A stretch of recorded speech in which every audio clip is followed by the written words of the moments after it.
Welcome to Property Banter. I'm Michael Lezaja, and today we've got a cracking episode. I've got a good friend of mine who has scaled a portfolio up to $7 million, starting with one deposit only 3 years ago. This is the individual, to give you hTaggers a clue, this is the individual known as CM.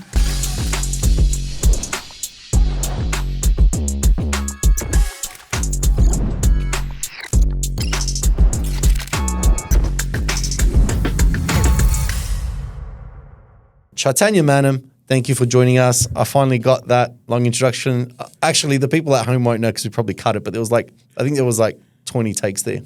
Thanks, Michael. Oh, I can Good to see you. It's been long, but love to be here.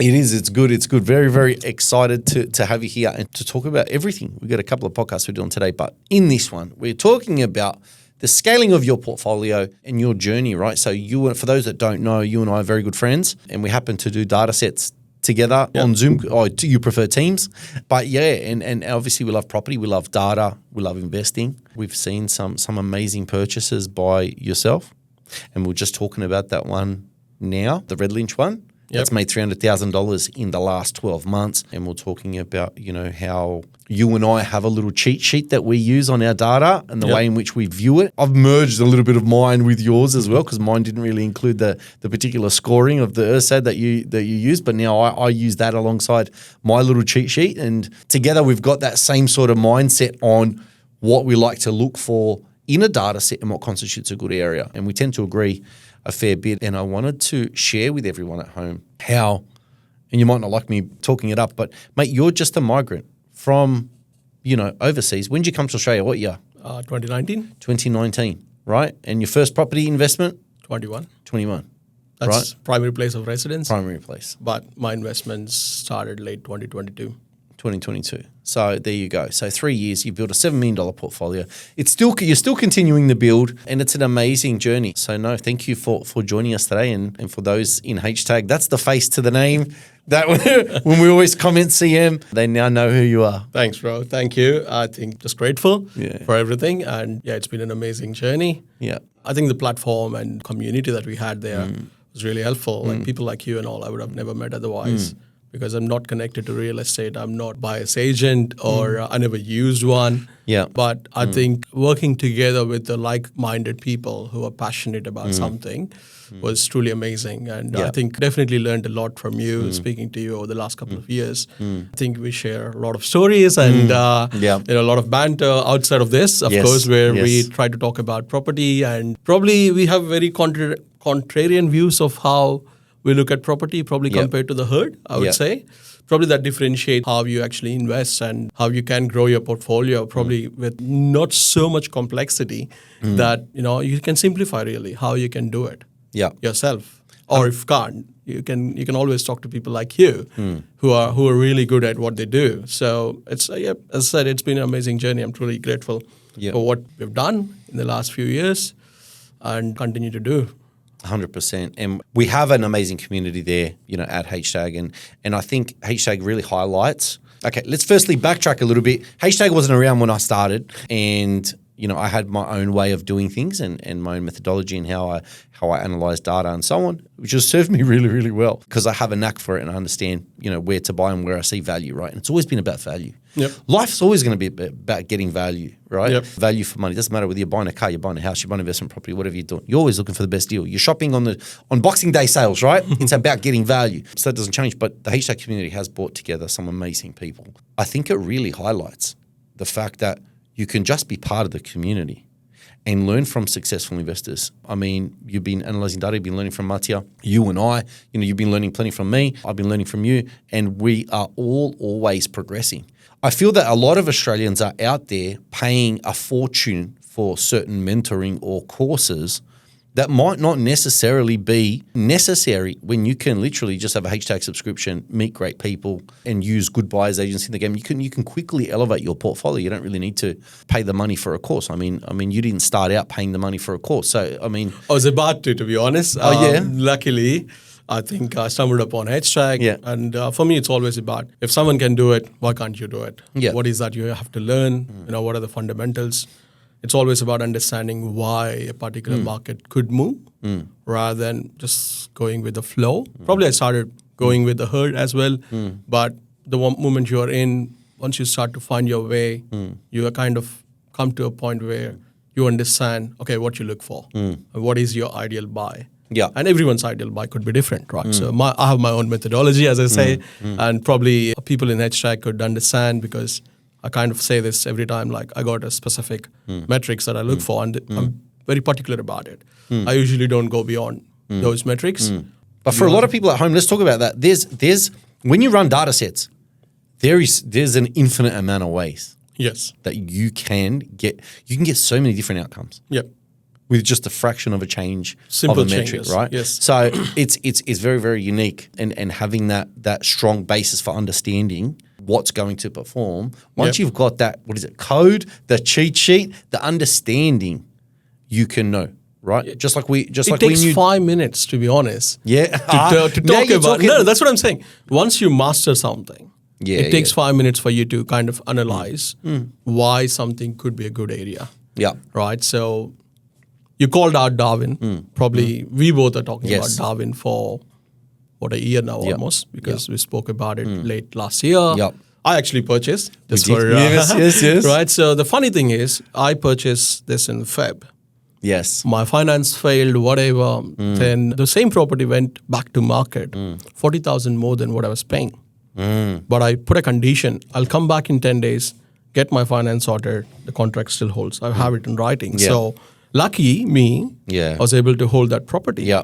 And now, if you go and check the area that we bought, there's nothing less than 800,000, especially the size and. What'd you pay?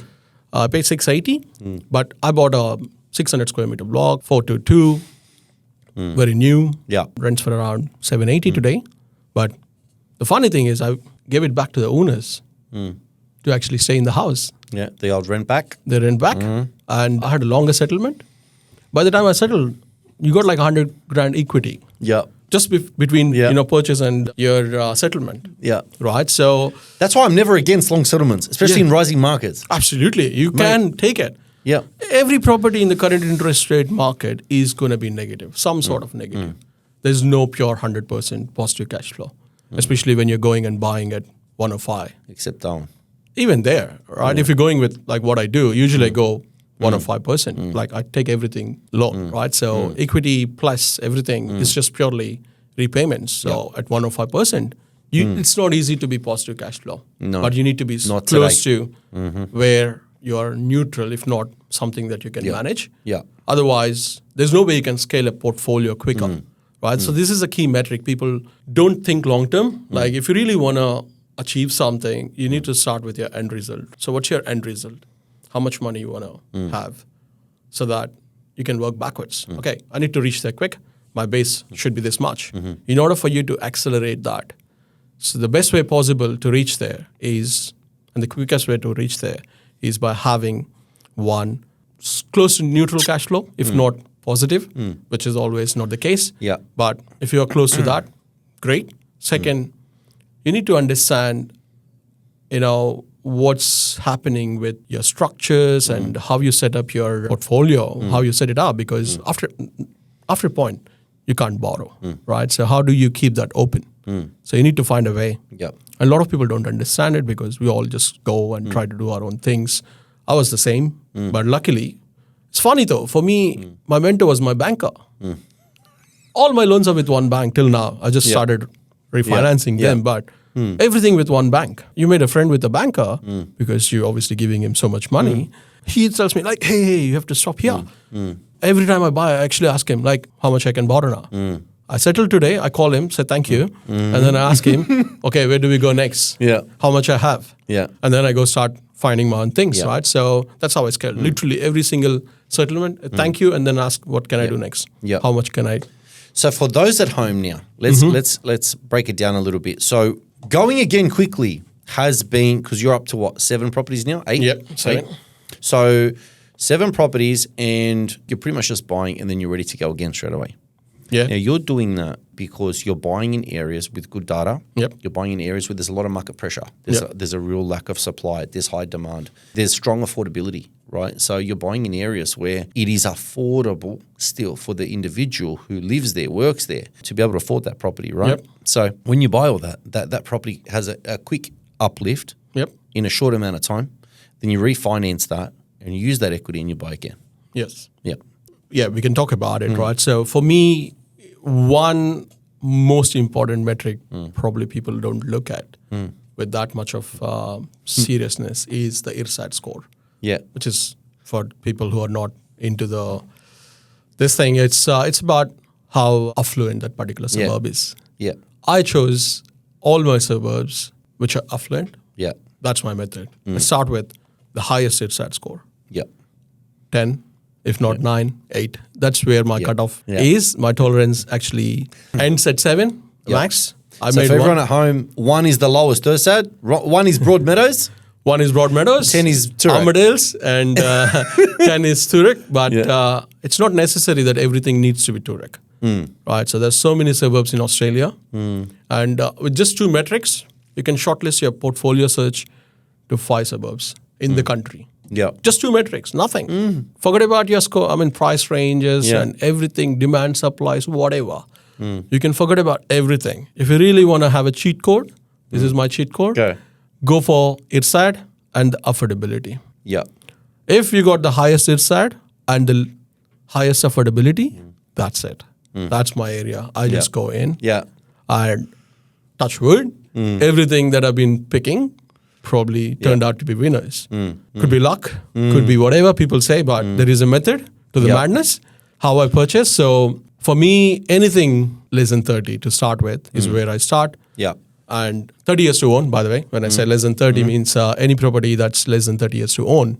If you take it and if I map it against a high IRSAT score of 9 or 10, it's a very, very rare combination. If you go into the data set, I know there are 15,000 suburbs in Australia, as people say. And there are so many metrics. And there's all so the many different metrics, factors. like 300 different data metrics that you can look for, search for.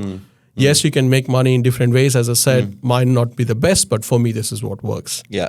Yeah. Right? So Well, it's proven. yeah, it's proven to be good. So, for example, as I just spoke about, the one that I bought last year settled in July. I think Matthew also posted this with a song. So that grew 300%. I just revalued. I finished my refinancing, took the equity, 300 grand increase In 12 months. in 12 months. So that was a property in Cairns. Yep, in Cairns, Yeah. In Redlinch. in Redlinch. And you paid $690. Yep, Okay. And it just got revalued at 996. 996 more.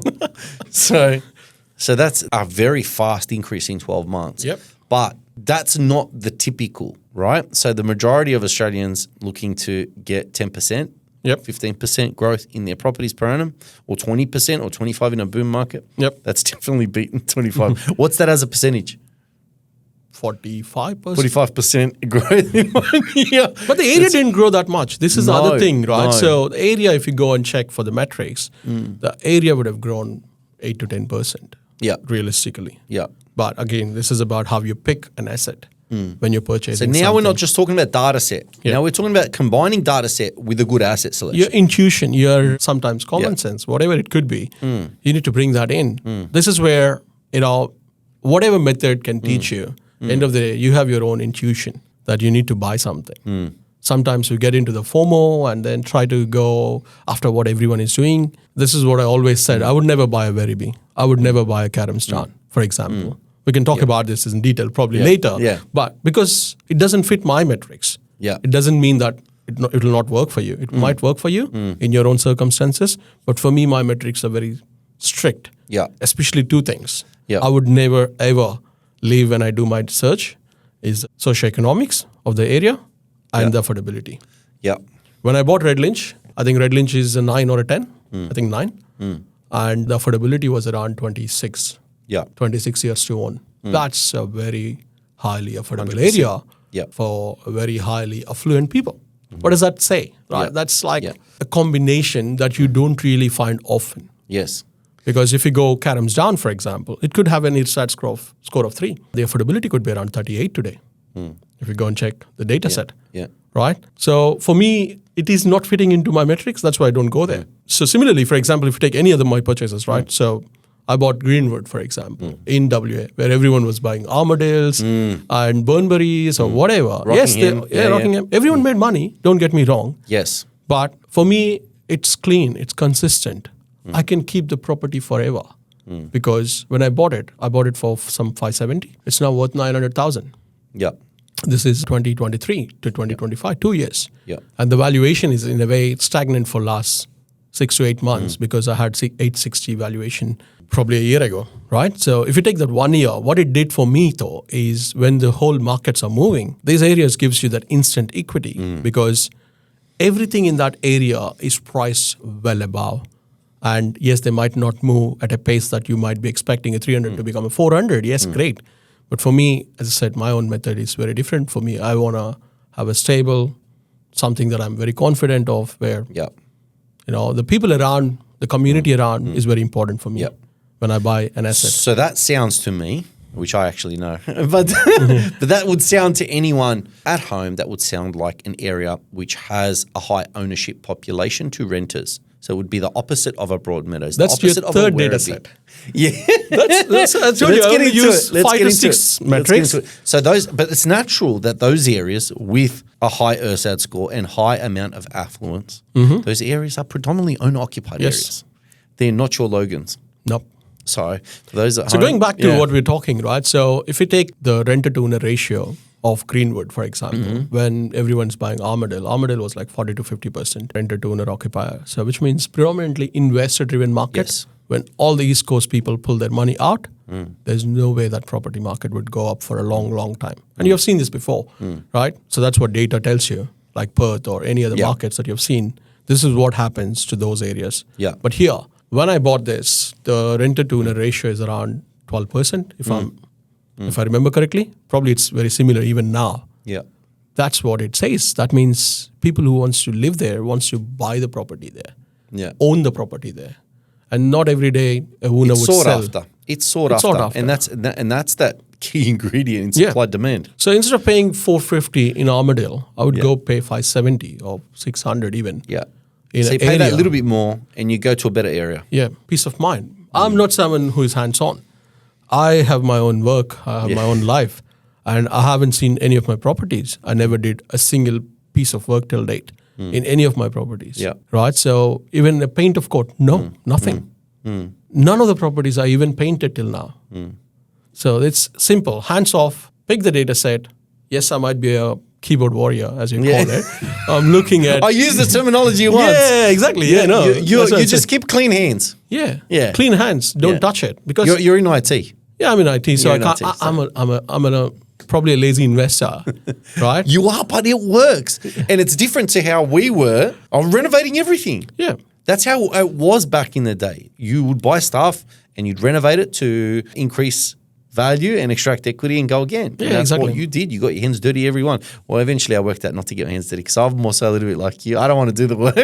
So I worked that out pretty quick, smart, to just get cheap trades. But in general, what you've got in terms of your strategy is one where you can comfortably buy interstate. Yep. You can be in Melbourne and you can buy in Cairns. You can be in Melbourne and buy Perth. You can be in Melbourne and buy Darwin.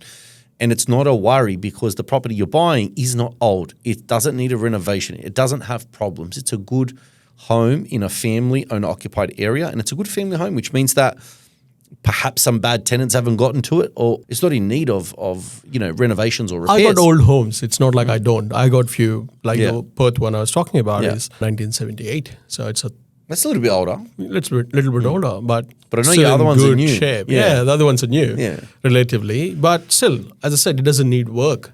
It doesn't have any defects. Yeah. It's brick houses, well looked after, family homes. Because see, again, this is the point. These homes are transferring from an owner to an investor. They were all looked after because they're home. That's right. They're not just houses. They're homes of some people. Yes. Right? So you need those ones which are looked after. Because you are in an area where 90% of the people living there are owner-occupiers, those houses usually look after unless And You if don't it's the wanna- nicer pocket in an affluent area, the odds are the people have money to look after their home as well. Yes, and that's where the affluence comes in, because these people are in good incomes. That's their home. So living there for 30 years, whatever, they look after Which the is houses. actually different to sometimes what we might see in an Armadale, or we might see in a Broadmeadows, or we might see in a Logan, where the individual may own their house and they're in that other portion. The large portion is investors, but that small portion that are owner occupiers, they might not necessarily have money. They might have the home, but they might not necessarily have the money or the income. They might not be in the position a lot of times to maintain that home to a really, really, nice specification. And that's why we see so many building and pest reports come back with problems, because not everyone that has a home has a lot of money. Absolutely. They have a home, and that's great. And, they've gotten to that position over those who don't, but they don't always have the money to fix the gutters, or the roof might be in need of repair, or there might be something like that. Whereas when you buy that nice pocket, predominantly unoccupied in an area or a part of a city or town where it's more affluent, those people keep their houses in, and you tend to buy the nicer houses. So, those, nice little cul-de-sac like that one in Redlynch, that's a beautiful home. That's an ex-display home that's being looked after by the people that that own it. So it's a different game. Yeah, absolutely. And again, selection of an asset is very important, right? So in addition to the data set, yes, data sets gives you, where to go. I said it's probably with the amount of data that we're getting now, it's much easier. The knowledge available for free. You don't need to pay for that. No, right? So you because don't need to pay for I was it. trying to see, to be honest, when I started, I was trying to see which course I can take, which is online guru. Because you think you need a course. Yeah, exactly. Man, you don't need a course. I didn't even do a course when I started out. Yep. You went to a lot of seminars, you learnt from people, you read Your Investment Property magazine, right? So I used to just read them. Every time it come out, every month I'd read it, and I'd watch all the investors and how they make their money and what they say. Yep. And you go out, and then I'd buy and renovate and learn, and then you gradually start, becoming a property investor. That's how it was. Now, today, everything is online. There is so many, like I've even got one of the podcasts I talk about negotiation. You can learn negotiation for free. It's all on the net for free. Yep. Everyone's educating you for free. And it's on podcasts, it's on your Instagram, it's on TikTok. Everyone's educating you nonstop. So today, it's actually way easier. You don't need to pay $6,000 or $7,000 to someone to learn something that's for free online. We live in the best age. Yep. Where you can learn whatever you want for free. Absolutely. And it's so cheap. It's like the platforms like hTag, for example. I'm a pure hTag investor. I have nothing. I have no other subscription. I have one subscription. That's it. And again, I don't use the platform to its full potential. I only use 6 to 7 metrics, as I said. There's so much, and I don't want to get confused. My method is very simple. I already gave you 3 key metrics that I look for. The rest are all standard, which everyone should look for. Because whatever is a warm or a hotspot or whatever you want to call it, technically, this is economics. It's driven based on demand supply. Right? So those are the other 2 important metrics you should look for, are the demand supply. Yeah. When you look for those and make sure that there is huge demand, but less inventory, no supply whatsoever, that's it. Yeah. That's your combination. That's my combination of data that I look for. Yeah. And every area I went through is just exactly similar. Yeah. Right? So this is how I buy. That's my method. Yeah. People ask me, hey, what's your method? This is it. Yeah. It's very simple. It's simple because it's simple to us. Yeah. And it still is relatively simple. I think just to the novice investor might not always be as easy. But that's where you need to interconnect all these things. Like, for example, let's take David, right? Yes, everyone. You love it or hate it. Yeah, exactly. You love Everyone it or hate hates it. I get it. That's fine. But I'm in a stage in my portfolio journey where I was ready to take the risk because I see an opportunity. That's what I said. Everyone has their own method to the madness. Whether you want to take an approach that you prefer, you're comfortable, go for it. But you need to be ready to take risks. That's the whole point. As an investor, as anything in your life, if you don't take a risk, calculated risk, then you might not be successful. Right? So, yes, you can have a good Turak, whatever area in Melbourne, which is great. Yes, they grow. 10 year, you double the money, but can you sustain your portfolio? No, you can't pay the negative. And I think a lot of people need to learn not to get caught up in the herd and understand that you need cash flow to support the payments and your week-to-week lifestyle, or you will suffer and your pay will be going to investment properties, and that will become your life. Yeah. And your portfolio It's going to take a long time to get into the positive, and you will be working to sustain that the payments on that portfolio for a long time. You should have a balance. And if you can get a balance with cash flow and capital growth. Yep. You just proved it in Darwin. You proved it in Cairns. Everywhere, right? We're right? doing it all the time. My rents gross yields are somewhere close to 5.5 to 6 on an average, every single property. If I go Melbourne, because we spoke about Carams, I've actually went inspected properties in Carams Down, for example. In Melbourne, yeah. Yeah, in Melbourne, yeah. So this is last year. It was selling for 650.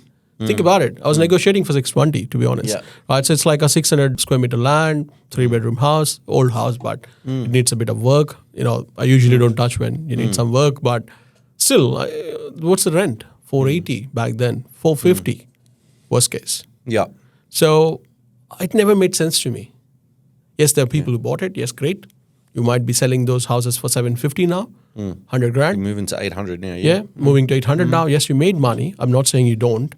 But can I hold the property for the rent that it is giving me back? Maybe not. Because the same money, I went to Red Lynch, I was talking about this, same time, right? So literally this is the time I was kind of between this or that. Because I know Melbourne is coming, you can see in data set it's coming, but it doesn't quite meet my metrics. So my hesitation always was, would you pick this or the other? When I bought it, as I said, 695, I could have bought Melbourne, absolutely. Absolutely, great house in Melbourne.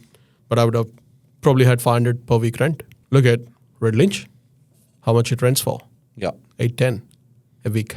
Yeah. That's a $300 a week difference. Yeah. Almost $1,200 a month cash flow. That's a huge amount of money. For $15,000 a year. Yeah. Is a lot of money to pay from your pocket. Yep. That's what I'm not comfortable with. Melbourne data set is amazing. Because there's obviously a lot of demand. Because now it's always like this. If you called out Melbourne 2024, in fact, we worked on February 2024. 2024. February 2024. In fact, first we worked buyer's on, agent post. On and we worked on some of those data sets for some of your clients because I enjoy doing this. Right? So we saw areas, we bought some areas there. Yes, they made money. It's great. Yeah. But I always told you this, bro, I would never buy it for myself because it would never meet my criteria. Yeah. Because unfortunately, if I go very big today, what's the affordability like? 40 years to own? Werribee affordability would be up. Yeah, 40 years to own. Carams Down would be 38 years to own. So at the same time, obviously, we're looking at these areas which you saw demand coming and the same data set. Yeah. But the cash flow made the difference for me. Yeah. Capital City was that. Yes, I get it. Yeah. But as I said, you need to make an educated as well as calculated risk. Well, a lot of people don't. So capital growth is the goal because capital growth makes us rich. But everyone has to understand that cash flow allows you to hold the asset that makes you rich. And without being able to hold and build your portfolio, and without being able to hold that asset, maintain serviceability and buy again, you're just paying that negative out of your pocket. Yep. And everyone earns a certain amount of income, and everyone will tap out at some point. Absolutely. Because living costs are going up, everything's going up, and you have a certain amount of wage each week, and you can only pay X amount. After that, you're done. Yep. After that, you just. That's why your end goal is very important. Of course, we're going to talk about this, how to unfuck your portfolio. Yeah. Right. So we can do a whole episode about it. Yeah. This is where cash flow is the king. Yes, capital growth is the king. People say, I get it. Yes. I built my whole portfolio based on capital growth. Yeah. But without the cash flow, I cannot buy a property. No. I would be done after 2. Yeah. But that's the majority. Majority are done after 2 because they buy something negative cash flow, heavily negative. They buy something brand new, so they're in negative equity as well. Yes. Whereas we're doing the opposite. We're trying to quickly buy data set area so that it's grown in value and we can extract equity and buy again. That's what we do. We're doing the exact opposite of what they do. So that's why the 95% only ever buy 1 or 2 investment properties, right? The 95% of investors who invest only ever buy 1 or 2 properties is because they fuck themselves. And see, it's quite common. When I was building, right, so this is late 22 on 23, the interest rates went up crazy. It was not 2% when you're building your portfolio like everybody did. I was building my portfolio at 6.5% interest rate. Yeah. The challenge with that kind of an interest rate is the amount of prepayments that you pay is just phenomenally high. Yeah. Right. So I saw the difference because I had my primary place of residence bought during the 2% interest rate. The moment they're out of that 2%, the tripled interest So 2% to 6%. How do you hold an asset? 2% looks everything positive. All the people that talk about the stories of, this is a positive cash flow property. Yeah. At 4% But interest. humans only remember yesterday. They don't remember a couple of days back. Yeah. We're very short attention span. Absolutely, yeah. And see, this is the point. Now you're going through an interest rate reduction cycle. That's why you see a Sydney or a Melbourne coming back up because you can afford the property. This is the fundamental. Can you afford the property? If you can, should you buy this or something else? Yeah. Because instead of 2, probably you can have 3 properties of the same value, right? Yeah. So, but your base is bigger and they're growing probably at the same rate. Yeah. What do you want? Yeah. You want a bigger portfolio size to have a long-term goal of whatever you want to achieve. Yeah. This is what people miss. I made 100 grand. Great. But what is the impact of that on your portfolio long-term? On your position. Yeah. Yeah. Because you would have got another one with that increase immediately. Yep. But because you're 12,000 negative, you might not be able to afford it. Yes. Yeah. Right? So the inflation keeps our expenses so high. Yeah, it does. So that's the critical part, right? So this is why it's very important. If you're building a portfolio, look at these metrics, look at the data set, and make sure that you can actually hold the asset with the minimal amount that goes from your pocket. Yeah. If you're someone with a 30% deposit, great, go for it. Yeah. Go for it. Yeah. Because Melbourne has got amazing data set. It's going to grow, and you are having some good amount of money to spend and great cash flow. See, Melbourne, from other there's a lot income. of negative, and everyone's running to Melbourne now. Yeah, it will grow. And that's great, and it's going to grow 100%. So the growth's coming, but just understand how that property sits in your portfolio, how it affects you, your cash flow position. I think a lot of people are going to be surprised because, okay, let's talk about it. There's one deal that we got offered recently, and we got offered a deal recently, and it's worth $650,000, 380 rent. Yep. What am I going to do with 380 rent as an investor? That's a question you need to ask. The problem with majority of the people here is they would go because it's 650 in Melbourne versus 650 somewhere else, but you're holding costs. I said every story is different. Yeah. If you're making 300 grand, great. You can hold 4 properties, negative at 12,000, fine. But if you're on an average income, that's not easy. No. That's going to stop you from growing quicker. Yeah. Not saying you won't grow. You can grow. You might have to do multiple jobs. You might have to increase your income. You might have to do other things. But is there a safer way to do it? Is the whole discussion about. Right? So this is what you have to think. How does this fit into my strategy? My long-term goal, how do I achieve this? Yeah. Because looking at Melbourne, I live in Melbourne, right? So the rental is like 500 for 800,000 property. Good areas, I'm talking about inside of 8, 9, 10 areas because I only choose kind of those areas. Higher set areas, Yeah, but even then, the rents are around 500 for a 4-bedroom house in some of the nice pockets. How can I hold the asset? Yeah. It will become $1 million, great.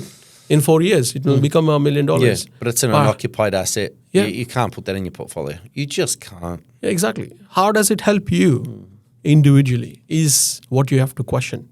Yeah. Right? So everyone is buying Melbourne, I'll go buy Melbourne, great.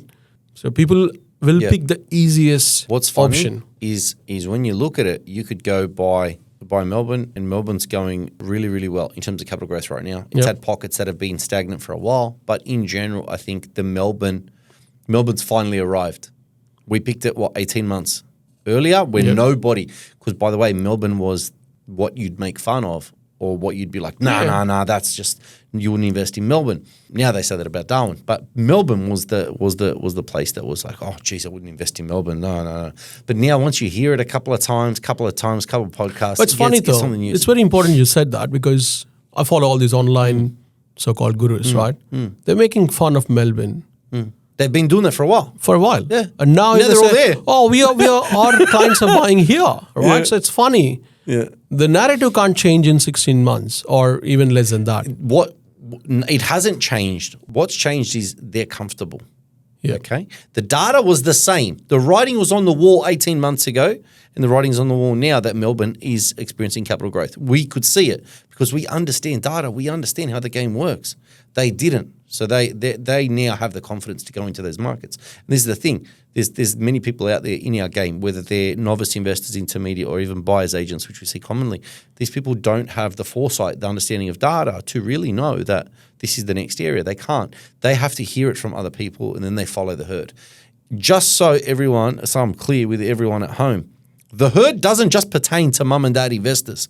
The herd pertains to everyone who's even in our fucking game, right? I'm going to say it. It's not just investors, like intermediate or sophisticated investors. Mum and dad investors, everyone comes along at the same time. Because this is when humanity is happy in a pack. It just is how it is. This is where FOMO kicks in. As I said, the only purchase in my whole of portfolio with an AirSat score of less than 8 was one I bought with a FOMO. Yep. Because I saw like the whole hTag going crazy about the area. I was like, oh, can't miss it. Because I know it's growing. Yes, definitely. But would I have chosen that myself with my own thinking? No. This is your personal growth journey. You're now at a stage in your investment career where you make your own decisions based on your own methodology. Yep.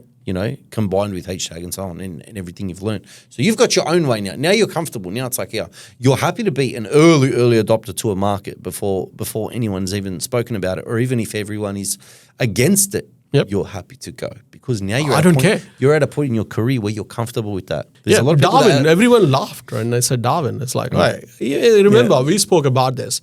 And this is about the second purchase late last year I was doing. I was torn between Darwin versus Keynes, for example. And for me, I was not able to call that shot saying, man, this looks good. We should actually go here. Yeah. Even though we were looking at Darwin for a lot longer. And just going, oh, geez, we need to get there. We need to get there. It's on. We would have got similar properties for $550 back then, renting out for $750. Yeah, we were late to the game, even as like. Exactly. Yeah. So because we were still first and we were still late. Yeah, that's what I'm saying. We're still late by $100,000. We would have had $100,000 equity uplift if we actually did what we wanted to last year. That's what I'm saying. Guys, yes, there is always a story. You can see all these funny memes around different things in all these Facebook forums. Let me tell you one thing. Everyone's journey is their own. This is all for whatever. Yes, you can be whatever. You can showcase as someone. But at the end of the day, you need to know what your goals are. And whatever takes you towards your goals, do that. Be comfortable with the decisions you make. And for that, sometimes you need to remove your bias. Like I have bias towards Melbourne, as I said. I hate going to You're from Melbourne. And I hate going to Melton. I would never buy Melton. But Melton's up. There's houses that would have been $420,000 that are now just about $600,000. They're going towards $600,000. But it doesn't fit my metrics. That's what I'm saying. I'm fine. I'm comfortable with that. Yes. I'm comfortable with knowing that I'm going to miss out on an area. But I want to go low risk. That suits my approach. That fits my metrics. That's true. But not saying yourself. I'm saying there's plenty of people that would have spoken out against Melton in terms of the area and so on. Now, you don't have to like it. It's your emotional bias that doesn't like it. That's what I'm saying. You think. But the fact of the matter is, money's being made. Money is being made all around the country. Anywhere that the Australian dollar is used, there's an individual that's making, there's an individual that's losing. Of course. And the ATO, always winning. Yep.